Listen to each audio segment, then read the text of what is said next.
Hello student, I am Ritesh Nagar.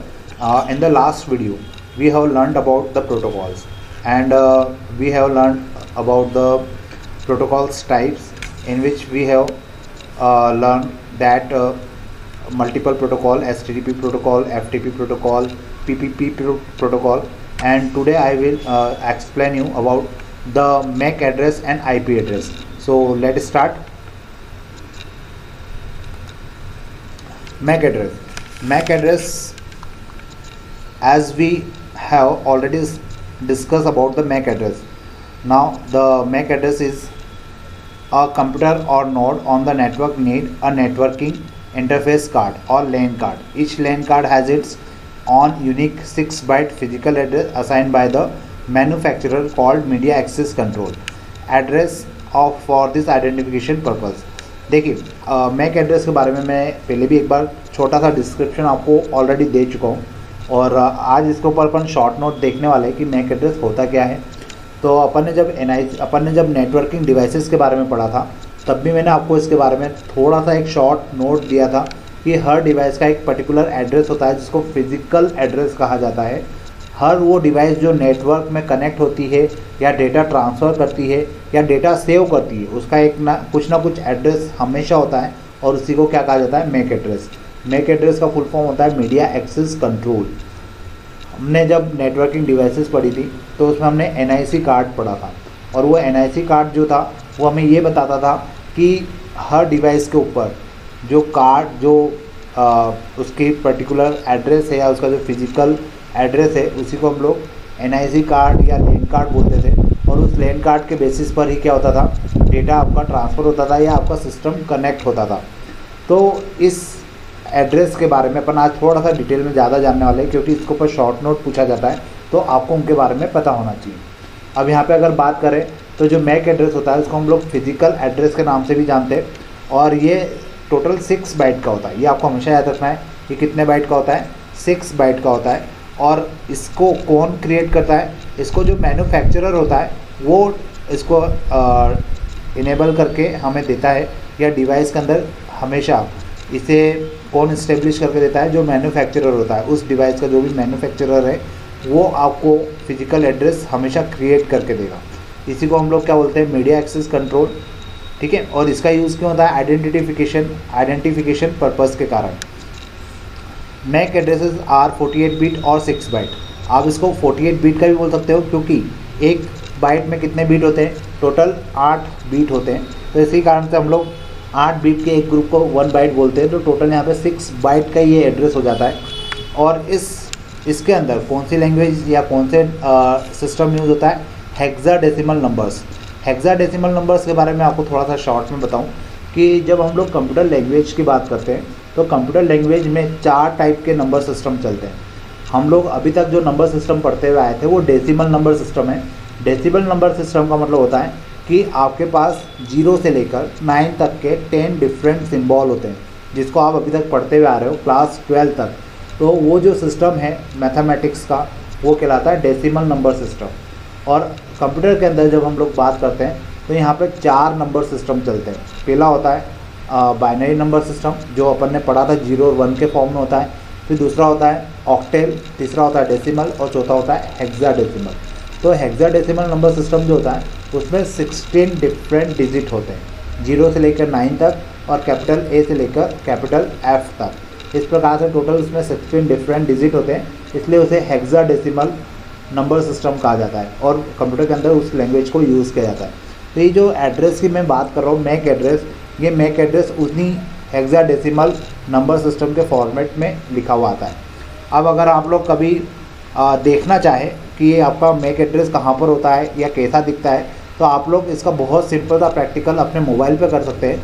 आपके पास कोई सी भी कंपनी का मोबाइल हो, आप उसके सेटिंग में जाइए, सेटिंग में जाने के बाद उसके अबाउट फ़ोन में जाइए और वहाँ पे स्टेटस में या बाहर ही आपको मैक एड्रेस दिखेगा लिखा हुआ और मैक एड्रेस में इस टाइप का कुछ पर्टिकुलर नंबर दिखेगा। नीचे देखिए एग्जाम्पल भी लिखा हुआ है। इस टाइप का एक एग्जाम्पल आपको कहाँ मिलेगा, आपके मोबाइल पे दिखेगा। हो सकता है वहाँ के ये नंबर डेफिनेटली अलग होंगे क्योंकि आपके मोबाइल का जो मैक एड्रेस होता है या आपके मोबाइल का जो भी नंबर होगा या मैक एड्रेस होगा वो डेफिनेटली अलग होगा। तो इस कारण से वहाँ पे आपको इसकी जगह कुछ और लेटर्स या कुछ और सिम्बॉल्स लिखे हुए मिल सकते हैं, लेकिन जो उसका ऑर्डर होगा वो इसी प्रकार से लिखा हुआ होगा। अब इसको अपन थोड़ा सा देखते हैं कि इसमें होता क्या है। तो स्टार्टिंग के जो 6 अल्फ़ाबेट और नंबर्स होते हैं वो हमेशा क्या शो करते हैं, वो मैन्युफैक्चरर की आईडी बताते हैं। मतलब स्टार्टिंग के जो 6 डिजिट है वो आपको क्या बताएंगे कि आपकी जो पर्टिकुलर डिवाइस है वो कौन सी कंपनी की है, या उसका ब्रांड क्या है, या उसको कब बनाया गया है। और बाकी के जो 6 डिजिट या अल्फ़ाबेट होते हैं वो आपको क्या बताते हैं, एक यूनिक सीरियल नंबर को बताते हैं। मतलब मैक एड्रेस को अगर हम लोग बात करें तो यहाँ पे मैक एड्रेस कितने डिजिट का होता है, 48 बिट का होता है या 6 बाइट का होता है। और इन 6 बाइट को यहाँ पर इस प्रकार से एक्सप्लेन किया जाता है, जिसमें से स्टार्टिंग के जो 24 बिट होते हैं या 3 बाइट होते हैं वो हमेशा मैन्युफैक्चरर की आईडी शो करते हैं, और बाकी के जो 6 अल्फ़ाबेट डिजिट होते हैं, या मैं इसको बोल सकता हूँ 24 बिट होते हैं या 3 बाइट होते हैं, ये हमेशा क्या शो करते हैं, एक यूनिक सीरियल नंबर शो करते हैं। In a network the MAC address uniquely identifies each node on the network. MAC address क्या काम करता है, मैक एड्रेस हमारे लिए बहुत यूज़फुल होता है, क्योंकि जब हम लोग नेटवर्किंग करते हैं तो नेटवर्किंग में हर सिस्टम का खुद का एक आइडेंटिफिकेशन नंबर का होना ज़रूरी है। तो मैक एड्रेस हमारी वो प्रॉब्लम को सॉल्व कर देता है। जैसे आप लोगों ने सभी ने आधार कार्ड बनवा रखा होगा, तो आधार कार्ड क्या हो गया, उसके ऊपर एक 12 डिजिट का आपका यूनिक आईडी नंबर है, और उस 12 डिजिट के यूनिक आईडी नंबर से आपकी आइडेंटिफिकेशन हो सकती है कि आपका नाम क्या है, आपका एड्रेस क्या है, आपके फादर का नाम क्या है, आपके फैमिली में कौन है, क्या है, सारी डिटेल आपको उस आधार कार्ड के बेसिस पे मिल जाती है। इससे आपके फिंगरप्रिंट्स मिल जाते हैं, उससे आपका रेटिना स्कैन हो जाता है। तो ये जो सारी प्रोसेस है, ये सारी प्रोसेस आपके आधार कार्ड के बेसिस पे हो जाती है। तो वैसे ही किसी भी सिस्टम की अगर हम लोग बात कर रहे हैं और उसको इंटरनेट या नेटवर्किंग में उसको हम लोग आइडेंटिफाई करना चाहते हैं, तो हमें उस सिस्टम का मैक एड्रेस पता होना चाहिए। तो मैक एड्रेस हमें एक यूनिक नंबर प्रोवाइड करता है, जिससे हम लोग उसको नेटवर्क पे इजीली आइडेंटिफाई कर सकते हैं, और उसके साथ हम लोग क्या कर सकते हैं, कम्युनिकेशन कर सकते हैं। MAC address is a permanent physical address and does never change.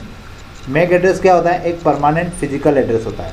Permanent physical address मतलब अगर कोई डिवाइस बनी है तो उसका जो एक बार यूनिक नंबर दे दिया गया वो नंबर कभी चेंज नहीं होगा।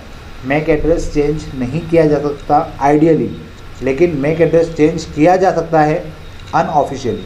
अनऑफिशियली मतलब कितनी बार जो सिस्टम हैकर्स होते हैं वो क्या करते हैं, सिस्टम का मैक एड्रेस बदल कर और उनको हैक करने की कोशिश करते हैं। तो ये भी पॉसिबल होता है, लेकिन अगर मैं ऑफिशियली बात करूँ तो मैक एड्रेस को चेंज नहीं किया जा सकता। सबसे नीचे एग्जाम्पल दिया हुआ है मैक एड्रेस का, कि मैक एड्रेस में किस प्रकार का आपको दिखाई देगा। ये एग्जाम्पल के अपन ने बात कर ली है, तो अपन अब नेक्स्ट स्लाइड पे चलते हैं।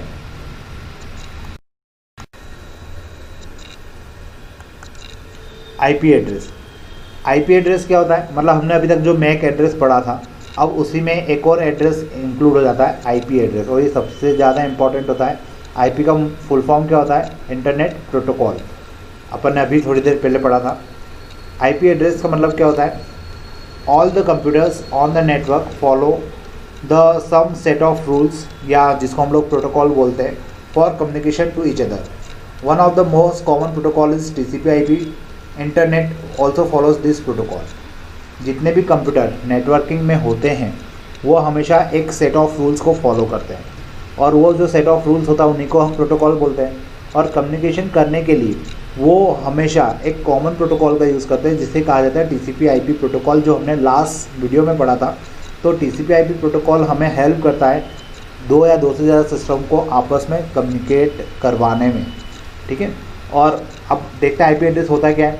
Each machine in TCP/IP network need to have a unique 32 bit और 4 byte address called IP address. जितनी भी मशीन जो नेटवर्क में आना चाहती है वो TCP/IP प्रोटोकॉल को फॉलो करती है, और TCP/IP प्रोटोकॉल क्या करता है, उनको एक यूनिक एड्रेस प्रोवाइड करता है, जो कि 32 बिट का होता है या 4 बाइट का होता है, जिसे हम लोग क्या बोलते हैं, आईपी एड्रेस।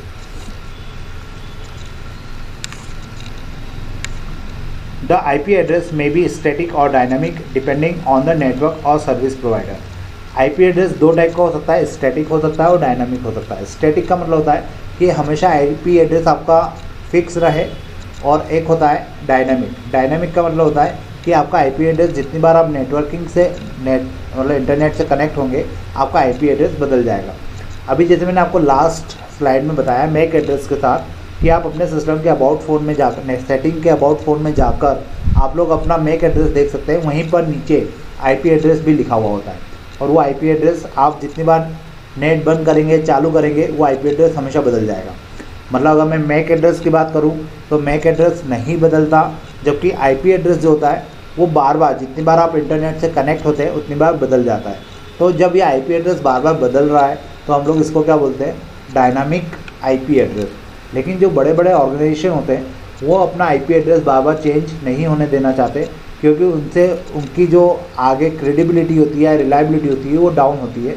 इस कारण से कुछ बड़े बड़े ऑर्गेनाइजेशन अपने आईपी एड्रेस को फिक्स या स्टैटिक करवा देते हैं और उसके स्टैटिक होने से ये होता है कि उसी पर्टिकुलर आईपी एड्रेस पर उनके ऑर्गेनाइजेशन के सारे सिस्टम वर्क करते हैं। तो जो आईपी एड्रेस की बात हम लोग कर रहे हैं वो आईपी एड्रेस कभी कभी हम स्टैटिक यूज़ करते हैं, कभी कभी हम लोग डायनामिक यूज़ करते हैं। लेकिन आपके मोबाइल में जो आईपी एड्रेस यूज़ होता है वो हमेशा डायनामिक होता है, वो बार बार बदल जाता है। In TCP/IP network, an IP address of 32-bit number is known as Internet Protocol version 4 IPv4। आपको ये IPv4 आपके मोबाइल में, आपके लैपटॉप में, आपके जितने डिवाइसेस हैं जहाँ पे आप इंटरनेट यूज़ कर रहे हैं वहाँ पे लिखा हुआ आपको ज़रूर दिखेगा।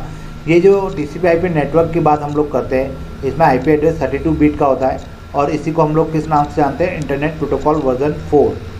This version theoretically ensures 2 to the power 32 possible addresses.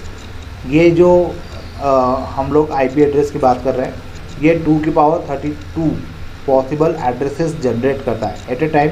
इतने एड्रेसेस हम लोग जो इंटरनेट प्रोटोकॉल है वो नेटवर्क में कनेक्टेड डिवाइस को प्रोवाइड कर दी जाती है। और अगर इससे ज़्यादा अगर हमें एड्रेसेस की ज़रूरत होती है, क्योंकि अभी आपको जैसे पता होगा कि आजकल इंटरनेट बहुत ईजीली एक्सेसिबल हो गया है, तो अब हमें आईपी एड्रेस की ज़्यादा ज़रूरत पड़ती है। तो IPv4 वर्जन जो होता है, मतलब 4th वर्जन जो होता है वो काफ़ी कम हमें एड्रेसेस प्रोवाइड कर पाता है। तो आजकल हम लोग किसका यूज़ करते हैं, IPv6 का, मतलब वर्जन 6 का। तो इससे हम लोग और ज़्यादा सिस्टम को क्या कर सकते हैं, कनेक्ट कर सकते हैं। IPv4 addresses are usually representing in the dot decimal notation. ठीक है, IPv4 जो एड्रेस होता है उसको डॉट नोटेशन में यूज़ किया जाता है और हर एक नोटेशन के पहले जो न्यूमेरिकल डिजिट होती है वो 0 से 255 तक की होती है। ठीक है, जैसे आप एग्जांपल देख सकते हैं ये 208 लिखा है तो ये 0 से लेकर 255 तक कुछ भी हो सकता है। फिर यहाँ पे 77 लिखा है, ये 77 0 से लेकर 255 तक कुछ भी हो सकता है। फिर इसके आगे 188 लिखा है तो ये 188 0 से लेकर 255 तक कुछ भी हो सकता है। और ये 166 लिखा है, ये भी 0 से लेकर 255 तक कुछ भी हो सकता है। आप लोग इंडिया के अंदर जो नेट आईपी एड्रेस देखेंगे जनरली वो आईपी एड्रेस 192 से स्टार्ट होते हैं। ठीक है, क्योंकि ये हमारा एक पर्टिकुलर इंडिया का आईपी एड्रेस है। इसके बाद भी आपको हो सकता है आपके मोबाइल पर अलग अलग आईपी एड्रेस मिल जाए जिनके स्टार्टिंग कुछ और हो। तो ये डिपेंड करता है कि आपका जो सर्विस प्रोवाइडर है वो कौन से आईपी एड्रेसेस को यूज़ कर रहा है। तो आज हमने जो देखा उसमें हमने एक तो देखा मैक एड्रेस क्या होता है या आईपी एड्रेस क्या होता है, और ये दोनों मोस्ट इम्पॉर्टेंट टॉपिक है जो एग्ज़ाम में पूछे जाते हैं और इनके ऊपर शॉर्ट नोट लिखने के लिए आते हैं। तो आपको ये पता होना चाहिए कि जो मैक एड्रेस है वो हमेशा फिक्स होता है, लाइफ टाइम एक जैसा रहता है और वो 48 बीट का होता है या 6 बाइट का होता है। क्लियर है, उसको हम लोग फिजिकल एड्रेस भी बोलते हैं। जबकि आईपी एड्रेस जो होता है वो स्टैटिक और डायनामिक दोनों हो सकता है। ये टोटल 32 बिट का होता है या इसको हम लोग बोल सकते हैं 4 बाइट का होता है। क्लियर है, ये जितनी बार हम लोग इंटरनेट से कनेक्ट होते हैं ये चेंज हो जाता है। क्लियर, इसको हम लोग लॉजिकल एड्रेस भी बोलते हैं। तो यह बात आपको पता होना चाहिए, छोटे छोटे से कंसेप्ट है जो आपको पता होना चाहिए कि लॉजिकल एड्रेस क्या होता है तो वो आईपी एड्रेस है, अगर फिजिकल एड्रेस क्या होता है तो वो आपका मैक एड्रेस है। इनके बारे में आपको बहुत डिटेल में अपन और आगे भी पढ़ेंगे कहीं, जब आगे हम लोग नेटवर्किंग के पोर्शन में पहुँचेंगे और इनके ऊपर शॉर्ट नोट लिखने के लिए आते हैं तो आपको इतना सब कुछ लिखना है ताकि आपको इजीली नंबर मिल सके। तो अपन आज के लिए इतने ही रखते हैं। लास्ट स्लाइड में हमने अलग अलग प्रोटोकॉल्स की बात की थी, जिसमें हमने अभी लेटेस्ट जो वीडियो हमने देखा उस वीडियो में हमने आईपी एड्रेस और मैक एड्रेस की बात की थी। अब आज हमें कुछ और प्रोटोकॉल्स के बारे में पढ़ना है, जिसमें अब हम लोग पढ़ेंगे आगे डोमेन नेम और साथ में एक दो प्रोटोकॉल और देखते हैं अपन, और उसके बाद ये वाला टॉपिक ख़त्म हो जाएगा। फिर हम लोग नेटवर्क सिक्योरिटी की बात करेंगे। तो आज का अपन देखते हैं टॉपिक में क्या है। Domain name. In general domain name is a group name assigned by the web server और वेबसाइट। डोमेन नेम क्या होता है? एक प्रकार से ग्रुप नेम होता है जो कि सर्वर या वेबसाइट द्वारा प्रोवाइड किया जाता है। A domain name usually contain top level of primary domain and sub domain names. For example cbsc.nic.in, where .in is a primary domain and nic is a subdomain of in। देखिए मैं आपको यहाँ पे एक simple सा concept बताऊँ कि domain name क्या होता है। जैसे आप लोग किसी ब्राउज़र को ओपन करते हैं और ब्राउज़र को ओपन करने के बाद आप उसमें जैसे लिखते हैं www.facebook.com या www.gmail.com, तो ये जो .com होता है ये डोमेन नेम कहलाता है। अब ये डोमेन आपका अलग अलग कभी हम लोग .com यूज़ करते हैं, कभी हम लोग .in यूज़ करते हैं, कभी .net यूज़ करते हैं, कभी .gov यूज़ करते हैं। तो ये जो डोमेन नेम होते हैं ये अलग अलग सिचुएशन के हिसाब से अलग अलग हम लोग यूज़ करते हैं, और इसी को क्या कहा जाता है? डोमेन। कभी कभी डोमेन के साथ सब डोमेन भी होता है। जैसे अभी मैंने gmail.com बोला तो उसके साथ सब डोमेन नहीं है, वहाँ पे केवल डोमेन नेम यूज़ हो रहा है। और जैसे यहाँ पे जो एग्जांपल दिया है cbsc.nic.in, तो यहाँ पे जो .in आप लोग देख पा रहे हैं, ये in आपका क्या है? डोमेन नेम है, और जबकि nic जो है ये सब डोमेन नेम है। ठीक है। अब जब टॉप लेवल प्राइमरी डोमेन की बात होती है तो हमारे पास अलग अलग टाइप के डोमेन नेम होते हैं। जैसे .com जो सबसे ज़्यादा यूज़ किया जाता है, फिर .org जो होता है ये ऑर्गेनाइजेशन के लिए यूज़ होता है। .com जो होता है ये कमर्शियल वेबसाइट के लिए यूज़ होता है। .edu जो होता है वो एजुकेशन के लिए यूज़ होता है। .net नेटवर्किंग के लिए यूज़ होता है। .gov ये जो डोमेन नेम होता है ये गवर्नमेंट अपने लिए यूज़ करती है। और कुछ डोमेन नेम कंट्री के नाम पर भी होते हैं, जैसे .in, .ca, .jp, .nz, .us। तो अलग अलग डोमेन नेम हम लोग यूज़ कर सकते हैं। ठीक है। लेकिन जैसा हमारा जिसके लिए हम लोग वेबसाइट क्रिएट कर रहे हैं उसमें वो वेबसाइट किस चीज़ को रिप्रेजेंट कर रही है उसके बेसिस पर भी डोमेन नेम रखे जाते हैं। The complete unique address of the page on the website is called URL। अब जैसे हमने किसी वेबसाइट के ऊपर एक कंप्लीट एड्रेस लिखा www.gmail.com, तो उसका आगे बाय डिफ़ॉल्ट https:// लग जाएगा। जैसे यहाँ पे भी एग्जांपल आप लोग देख सकते हैं http://www.cbsc.nic.in/welcome.html। तो ये जो कंप्लीट एड्रेस है ये क्या कहलाता है? URL कहलाता है, uniform resource locator. Full form याद करते जाइए क्योंकि ये आपको ज़रूरत पड़ेगी। Since computer on the network are identified by its IP addresses, so it is required to convert a domain name or URL typed in the browser into its corresponding IP address. This process is called domain name resolution. अब यहाँ पे आपको एक नया concept और जानने को मिलेगा जिसके बारे में आपने सुना होगा लेकिन आप डिटेल में नहीं जानते, तो अपन उसकी बात करते हैं। जैसे यहाँ पर आपने एक वर्ड सुना भी, डोमेन नेम रिजोल्यूशन या DNS सर्वर। आपने हमेशा सुना होगा कि कोई पर्टिकुलर वेबसाइट आप बार बार क्लिक कर रहे हैं तो वहाँ पे ऐसा आता है DNS सर्वर फेल या DNS सर्वर डाउन, ऐसा जो आप लोग सुनते हैं। तो एक्चुअल में क्या होता है कि हम लोग कभी भी किसी वेबसाइट को ओपन करना चाहते हैं तो हम उसका URL कहाँ डालते हैं? एड्रेस बार में डालते हैं, और एड्रेस बार में जब उसको डालते हैं तो वेबसाइट खुल जाती है। अगर नॉर्मल डेज़ की बात करें हम लोग तो वो वेबसाइट जब खुलती है तो एक्चुअल में आपने जो ऊपर एड्रेस लिखा होता है वो एड्रेस पर्टिकुलर IP एड्रेस में क्या हो जाता है? कन्वर्ट हो जाता है। तो एड्रेसेस का या URL का IP एड्रेस में कन्वर्ट होने की जो प्रोसेस होती है वो कहलाती है डोमेन नेम रिजोल्यूशन। और अगर ये प्रोसेस नहीं हो पाती है तो DNS सर्वर फेल माना जाता है या डाउन माना जाता है। तो DNS सर्वर आपको समझ में आया होगा कि URL का IP एड्रेस में कन्वर्ट होने की जो प्रोसेस होती है उसे क्या कहा जाता है? Domain name resolution.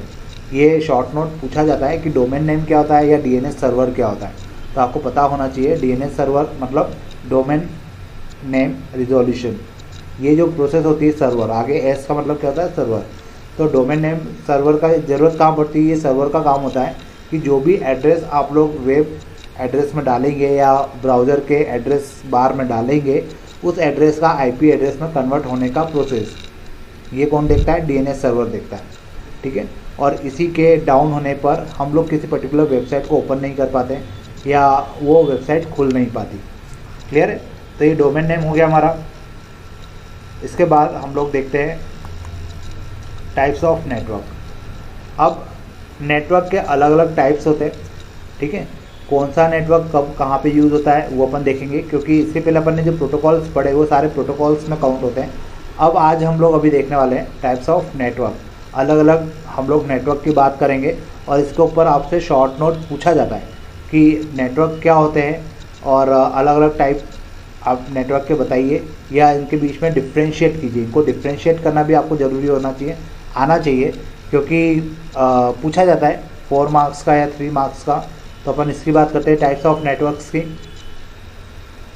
A computer network may be small और big as per the number of computers और other devices network devices link together. जो कंप्यूटर नेटवर्क होता है वो छोटा हो सकता है, बड़ा हो सकता है, डिपेंड करता है कि उस नेटवर्क के अंदर कितनी डिवाइसेस या कम्युनिकेटिंग डिवाइसेस कनेक्टेड है। दस network very in size, complexity and geographical area spread. इस प्रकार से हमारा जो नेटवर्क होता है वो वेरी करता है इन द किस सेंस में? साइज़ में भी, कॉम्प्लेक्सिटी के पॉइंट ऑफ व्यू से भी और जियोग्राफिकल एरिया के पॉइंट ऑफ व्यू से भी। On the basis of geographical spread network में बी क्लासिफाइड एज। अगर हम लोग एरिया के हिसाब से बात करें तो नेटवर्क हमारे पास जो बेसिकली होता है वो 4 टाइप का होता है। एक होता है सबसे पहले पेन, PAN। ये पेन कार्ड नहीं होता। पेन, वो जो पेन कार्ड होता है उसका फुल फॉर्म होता है परमानेंट अकाउंट नंबर, और यहाँ पे पेन का फुल फॉर्म होता है पर्सनल एरिया नेटवर्क। क्लियर है? तो कभी एग्जाम में पेन का फुल फॉर्म लिखने के लिए आए तो आपको समझ में आना चाहिए कि कौन सा पेन यूज़ हो रहा है। The PANs are small network use to establish communication between the computers and other handheld device in small proximity up to the 10 meters using the wired USB connectivity or wireless system like Bluetooth or infrared. Pens are used to connect computers, laptops, mobiles and other IT enabled devices to the each others. देखिए, pen या personal area network आपको नाम से समझ में आ रहा होगा। एक छोटा सा एरिया या एक छोटा सा डिवाइस, एक छोटा सा एरिया जिसमें मल्टीपल डिवाइस आपस में कनेक्ट की जा सकती है, और वो जो छोटा सा एरिया होगा वो अराउंड 10 मीटर्स का होगा। अब 10 मीटर्स के डिस्टेंस में हम लोग जब सिस्टम को कनेक्ट करते हैं तो वहाँ पे या तो हम लोग वायर का यूज़ करेंगे, है ना, और वायर का यूज़ नहीं करेंगे तो हम ब्लूटूथ का यूज़ करेंगे, क्योंकि 10 मीटर की रेडियस में केवल ब्लूटूथ इनेबल होता है, या इंफ्रारेड का यूज़ करेंगे। तो इन टेक्नोलॉजी का यूज़ करके जो नेटवर्किंग क्रिएट की जाती है या डिवाइसेस को आपस में कनेक्ट किया जाता है तो वो पर्सनल एरिया नेटवर्क होता है। अब मैं सिंपल सा आपके हिसाब से एक एग्जाम्पल बताऊँ तो आप लोग जब एक मोबाइल से डेटा ब्लूटूथ के थ्रू दूसरे मोबाइल में ट्रांसफ़र करते हैं या अपने लैपटॉप से केबल के थ्रू आपके मोबाइल को कनेक्ट करते हैं, तो ये जो आप क्रिएट कर रहे हैं ये एक प्रकार की नेटवर्किंग ही है। और ये नेटवर्किंग में कौन सा नेटवर्क का टाइप यूज़ हो रहा है? PAN, personal area network. मतलब आप एक छोटे से एरिया में 2 या 2 से ज़्यादा डिवाइसेस को आपस में कनेक्ट कर रहे हैं। अब मेथड कुछ भी हो सकती है, वो ब्लूटूथ हो सकता है, वो इंफ्रारेड हो सकता है, वो वायरलेस हो सकता है, वो वायर्ड हो सकता है, ठीक है। तो वो मैटर नहीं करता, लेकिन आपकी 2 या 2 से ज़्यादा डिवाइसेस 10 मीटर की रेडियस में जब कनेक्ट होती है तो वो एरिया या वो जो नेटवर्क का टाइप होता है वो क्या कहलाता है? वो कहलाता है पेन। क्लियर है? इसके बाद एक होता है लोकल एरिया नेटवर्क, लेन, जिसे लेन कहा जाता है। This system span a small area like a small office और home. The computer system are linked with the wire cables or wireless Wi-Fi system. The key purpose of LAN is to sharing the resources. LAN user can share data, program, printer, disk, modem, etc. अब LAN का अगर मैं बात करूँ तो LAN क्या होता है? मान लीजिए अगर आपने अपने घर में ब्रॉडबैंड कनेक्शन लिया हुआ है तो आप मॉडेम लगवाएंगे, और मॉडेम के थ्रू आप लोग अपने सारे मोबाइल कनेक्ट कर लेंगे, अपना लैपटॉप कनेक्ट कर लेंगे। अब वो कनेक्शन हो सकता है वायर के थ्रू हो, लैपटॉप कनेक्ट किया तो वायर के थ्रू भी हो सकता है, या अगर आपने ऑफिस में अगर मॉडेम लगवा रखा है, ब्रॉडबैंड कनेक्शन ले रखा है, तो वहाँ पे जो जितने डेस्कटॉप होते हैं वो सारे वायर के थ्रू कनेक्ट होते हैं, ठीक है। लेकिन कोई व्यक्ति अपना लैपटॉप लेके आया है या मोबाइल कनेक्ट करना चाहता है तो वाईफाई के थ्रू कनेक्ट होता है। तो एक छोटा सा एरिया जो 10 मीटर से बड़ा है, वो एक बिल्डिंग की बात हो सकती है, एक घर की बात हो सकती है, एक ऑर्गेनाइजेशन की बात हो सकती है। तो उतने बड़े एरिया में जब दो या दो से ज़्यादा सिस्टम आपस में कनेक्ट करने की कोशिश की जाती है, जिसमें हम लोग डेटा भी शेयर कर पाए, रिसोर्सेज भी शेयर कर पाए। उसमें आप प्रिंटर भी कनेक्ट कर सकते हैं, उसमें आप स्कैनर भी कनेक्ट कर सकते हैं, ठीक है। तो जब एक छोटे से एरिया में, मतलब पर्सनल एरिया नेटवर्क से बड़ा लेकिन बाकी के दूसरे नेटवर्क सिस्टम या टाइप्स ऑफ नेटवर्क से छोटा जो तरीका होता है, जिसमें एक बिल्डिंग या एक पर्टिकुलर प्रीमाइसेस कनेक्ट हो जाए, सारी डिवाइसेस कनेक्ट हो जाए, तो वो जो नेटवर्किंग होती है वो कहलाती है लोकल एरिया नेटवर्क। मतलब उसमें जितनी डिवाइसेस कनेक्ट होगी वो सारी लोकल एरिया नेटवर्क में होगी। जैसे अपन एग्जांपल की बात करें तो अपने ही स्कूल में जो लैब के सारे सिस्टम है वो आपस में कनेक्टेड है, या जो लैब है वो नीचे के सिस्टम से कनेक्टेड है, तो वहाँ पे कौन सा टाइप ऑफ नेटवर्क यूज़ हो रहा है, वहाँ पे यूज़ हो रहा है लेन। क्लियर है। फिर उसके बाद हम लोग बात करते हैं मेन की। मेन का नाम क्या है? Metropolitan area network, a large computer network that usually span a city और large campus. MAN usually interconnect a number of LANs, it also share the computing resources among users. अब अगर हम लोग मेन की बात करें तो जो मेन होता है वो लेंस के एरिया से थोड़ा बड़ा होता है, उसमें एक पूरी सिटी इंक्लूड हो सकती है। सिटी में जितने सिस्टम होंगे वो आपस में कनेक्ट हो सकते हैं, या छोटे छोटे जो लेन बने हुए हैं सिटी के अंदर वो लेन आपस में कनेक्ट हो सकते हैं। और यहाँ पे भी क्या होगा? डेटा का शेयरिंग होगा, रिसोर्सेज का शेयरिंग होगा, और डेटा को क्या कर पाएंगे हम लोग? एक जगह से दूसरी जगह तक इजीली सेंड कर पाएंगे या रिसीव कर पाएंगे। तो जब बड़ा एरिया, मतलब एक सिटी के लेवल का या एक कंट्री के लेवल का जब एरिया आपस में कनेक्ट किया जाता है या सिस्टम कनेक्ट किए जाते हैं, तो वो कौन सा टाइप ऑफ नेटवर्क होता है? वो मेट्रोपॉलिटन एरिया नेटवर्क होता है, मतलब मेन। और लास्ट होता है वेन। वेन मतलब wide area network. This type of network spread over large geographical area across the countries and continents. When are generally use to interconnect several other types of network such as lens, mains etcetera. It facilitates fast, efficient exchange of the information at high speed and low cost। अब अगर हम लोग when की बात करें तो जो when होता है उसको हम लोग वाइड एरिया नेटवर्क बोलते हैं। और वाइड एरिया नेटवर्क में एक बहुत बड़ा जोग्राफिकल एरिया क्या होता है? आपस में कनेक्ट किया जा सकता है थ्रू द इंटरनेट। अब इसमें बहुत बड़ा एरिया की बात अगर मैं इसको आपको एक्सप्लेन करना चाहूँ तो इसमें अलग अलग कंट्रीज़, अलग अलग कंटिनेंट आपस में क्या हो सकते हैं? वहाँ पे रखे हुए सिस्टम आपस में कनेक्ट हो सकते हैं। और वेन को जनरली छोटे छोटे लेन और मेन के बेसिस पर क्या किया जाता है? कनेक्ट किया जाता है। It facilitate fast and efficient exchange of information at high speed. यहाँ पर जितना भी डेटा ट्रांसमिट हो रहा है वो सारा डेटा बड़ी हाई स्पीड के साथ और लो कॉस्ट के साथ क्या होता है? ट्रांसमिट किया जा सकता है। तो वेन के अंदर क्या होता है? ये कौन सा टाइप ऑफ नेटवर्क होता है? ये वाइड एरिया नेटवर्क होता है, और यहाँ पे हमें स्पीड भी ज़्यादा मिलती है, प्लस यहाँ पे जो डेटा का रेट होता है, ट्रांसफ़र रेट जो होता है वो ज़्यादा होता है, और जो कॉस्टिंग होती है वो काफ़ी लो हो जाती है। तो इस प्रकार से हम लोग क्या करते हैं? अलग अलग टाइप ऑफ नेटवर्क यूज़ करते हैं और उनका यूज़, मतलब हमारी डेली लाइफ में हम लोग उनका यूज़ देखते हैं। आपने अधिकतर नाम सुना होगा लेन या लेन कार्ड या लेन कनेक्शन। तो ये लेन जो होता है जनरली एक बिल्डिंग वगैरह के लिए यूज़ होता है। अब अपन इनके बीच में एक डिफरेंस देख लेते हैं, शॉर्ट डिफरेंस, जिससे आपको समझ में आ जाएगा कि कहाँ पे कौन सा कनेक्शन स्टेब्लिश करना आपके लिए अच्छा होगा। जैसे अगर हमें एरिया, ये पैरामीटर्स दिए हुए हैं, तो इन पैरामीटर्स के बेसिस पर हम लोग डिसाइड करेंगे कि पेन अच्छा है, लेन अच्छा है, मेन अच्छा है या वेन अच्छा है। तो जैसे अगर हम एरिया कवर्ड की बात करेंगे तो पेन जो होता है वो स्मॉल एरिया कवर करता है, मतलब करीब करीब 10 मीटर की रेडियस तक का एरिया। लेन होता है, लेन जो होती है वो पूरी एक बिल्डिंग, पूरा एक कैंपस कवर कर लेता है, करीब करीब 10 किलोमीटर तक का एरिया। मेन जो होता है वो पूरी एक सिटी को कवर कर सकता है, करीब करीब 100 किलोमीटर की रेडियस तक का एरिया। और जो वेन होता है वो पूरी कंट्री, पूरे कंटिनेंट और पूरे ग्लोब को कनेक्ट कर लेता है। क्लियर है। नेटवर्किंग कॉस्ट की बात करें तो पेन में करीब करीब जो कॉस्टिंग बैठती है वो निग्लिजिबल होती है। लेन जो होता है वो कम एक्सपेंसिव होता है, मेन जो होता है वो थोड़ा ज़्यादा एक्सपेंसिव होता है, और वेन जो होता है वो बहुत ही ज़्यादा एक्सपेंसिव होता है, क्योंकि इसमें बहुत सारी डिवाइसेस लगती है नेटवर्किंग करने के लिए।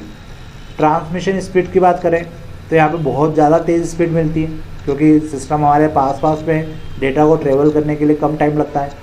लेन में भी हाई स्पीड मिलती है। मेन के अंदर थोड़ी स्पीड मॉडरेट हो जाती है, और वेन के अंदर speed as compare to PAN low हो जाती है। लेकिन यहाँ पे भी स्पीड तेज़ी होती है, हमें पता नहीं चलता, बाकी उसको एज़ कम्पेयर टू पेन जो स्पीड है हम लोग कैसा कंसिडर कर सकते हैं, लो। एरर रेट की बात करें तो पेन के अंदर एरर रेट कम होता है, क्योंकि डेटा जितना ज़्यादा ट्रेवल करेगा उतना ज़्यादा उसमें एरर आएगा। अब पेन के अंदर तो जो डेटा ट्रेवल कर रहा है वो कम डिस्टेंस तक कर रहा है, इस कारण से यहाँ पर जो एरर रेट है वो कम होता है। लेन के अंदर भी कम होता है, मेन के अंदर ज़्यादा होता है और वेन के अंदर बहुत ज़्यादा होता है। नेटवर्क डिवाइसेस की बात करें तो पेन के लिए हम लोग वायरलेस लेन का यूज़ कर सकते हैं, यूएसबी का यूज़ कर सकते हैं, डोंगल का यूज़ कर सकते हैं। लेन की बात करें तो लेन में हम लोग लेन, डब्लू लेन मतलब वायरलेस लेन, हब, स्विच, रिपीटर, मॉडेम का यूज़ करते हैं। फिर अगर हम लोग मेन की बात करें तो मेन में हम लोग राउटर और गेटवे का यूज़ करते हैं, और वेन की बात करें तो इसमें राउटर और गेटवे का यूज़ यहाँ पे भी होता है। टेक्नोलॉजी का यूज़ बात करें तो यहाँ पे इंफ्रारेड और ब्लूटूथ का यूज़ होता है, यहाँ पे इथरनेट और वाईफाई का यूज़ होता है, यहाँ पे ऑप्टिकल फाइबर, रेडियो वेव और माइक्रोवेव का यूज़ होता है, और वेन के अंदर माइक्रोवेव और सैटेलाइट्स का यूज़ होता है। तो ये कुछ पर्टिकुलर पैरामीटर्स थे जिसके बेसिस पर हम लोग डिसाइड कर पाते हैं कि हमारे पास कौन सा नेटवर्क या टाइप ऑफ नेटवर्क हमारे लिए यूज़फुल होगा। तो अपन आज के लिए इतना ही रखते हैं। अब आप आगे पढ़ेंगे नेटवर्क सिक्योरिटी के बारे में, तो आज के लिए इतना ही। Okay, thank you.